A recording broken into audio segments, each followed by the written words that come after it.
Should we talk about the timing a little bit? Yeah, timing. I think it's a great question. So it's interesting. It feels like 2006, kind of when this got going. Clearly, the timing ended up being bad, but it was sort of a golden era for LBOs. Obviously, TXU was around the same time. That went horribly badly as well. But talk to us a little bit about what sort of the market looked like in the lead up to the financial crisis, and obviously the relativity of it too, because I think what was happening then seemed huge at the time and record-setting at the time. But in a modern construct, these are relatively small, I guess, compared to what we see now. Including, like, what were the credit spreads at the time? Because that's something we think a lot about right now. And interest rates. Yeah. Well, I think they're lower now than they were then. Right, but it's there had been the relatively cheap debt for quite some time.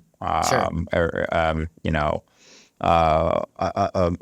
Greenspan. Like with the thesis that continued, subsequently as well, that eventually that's it's going to be good to keep the capital markets flowing.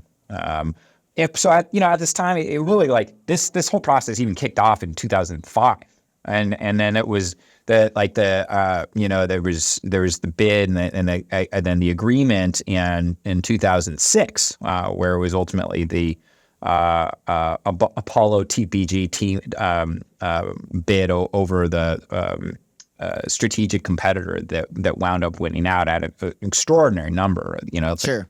$32 billion valuation at the time. It was $90 a share, I think, was the deal price. Yeah, for the public stock. Great thing for the shareholders at the time. And they thought that like this was a no-brainer, that even with all the leverage, it was ultimately going to be like $25 billion in debt, that they would be able to pay it off with the excess cash flows, and then grow it by acquiring other casinos and applying the total rewards program to it. So at the time, they did have to stretch quite a bit with a combination of loans, keeping the investment grade debt that was already on the company there in place, that wound up getting primed by all the other secured debt and priority debt. And then, in order to really juice the leverage, they had to use the CMBS financing. That's the OpCo-PropCo structure that was created in order to get financing off of the real estate itself, the underlying real estate of the casinos. And so the buildings wound up being the collateral for these CMBS structures that gave it the total leverage that it needed. And at the time, it was cheap because that was bubble financing, right? Housing was asset backed in people's mind too. Exactly. It was just like, oh wow, this is, real estate's going to do nothing but increase in value, right? That was the era that we were talking to. Let's see. Well, by the way, AAA spreads on CMBS in that era were in the 20s, like 27 over. Yeah. That gapped out to like 1,000 at the height of the credit crisis, and to also, put that in perspective, right? Yeah. And you also do a really good job of just explaining some of the mechanics of this from a structural perspective. So you talk about, for example, you explain a hung bridge. Obviously, these banks that were financing a lot of the leverage tied to this, they were getting an origination fee. They made some nice fees at the start of the deal. The question is, will they make money in the end, which tends to be the banker's dilemma, as they say. It actually reminded me of Twitter's buyout.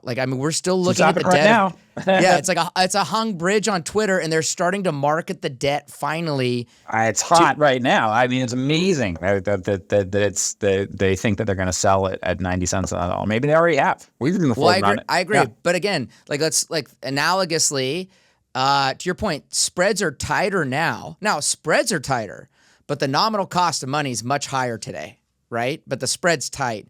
And so, as we were reading through your book, it was such a helpful thing to think about, because it's like, okay, where are we at in the cycle? And, the idea of payment in kind, which you introduce to your readers to make sure they understand how that's used, that just elongates the runway. But that's all it does. Sooner or later, things have to be dealt with. And so, yes, spreads can help get things financed. The amount of demand, as you pointed out, with like a Twitter's debt right now can help things, but it still has to get sold to someone. Yeah. Yeah. Well, in the secondary at a discount generally, right? So investment banks, they're gonna get their big fees, and they're gonna give like a commitment letter, right? And not just a highly confident letter. Yeah. Which come from the Drexel days. The Drexel days, right? And they'd have to follow through with it, or they have to deal with Apollo and never get in Apollo's business again. So they funded this, and they couldn't syndicate it all out because the deal closed right in 2008, before Lehman's bankruptcy, and the market fell out, right? And they had all this paper on their books, and they ultimately did sell it to a lot of investors in the secondary, held on to, they took big losses on it, held on to some, exchanged some, and then that gave Apollo the ability to start capturing discount, right? Like, sure. Exchanging debt at discounts with those who had bought it at even a lower discount, and extend the runway, so that you can do anything, right, to push it off if you push off a reckoning if you think that the business is going to recover, which they did. And, ultimately they were right. It was just like, this business is solid. It is cyclical. This is cyclical. This is not a fundamental change. And so for the most part, that was true, except for in Atlantic City, because Atlantic City, that, EBITDA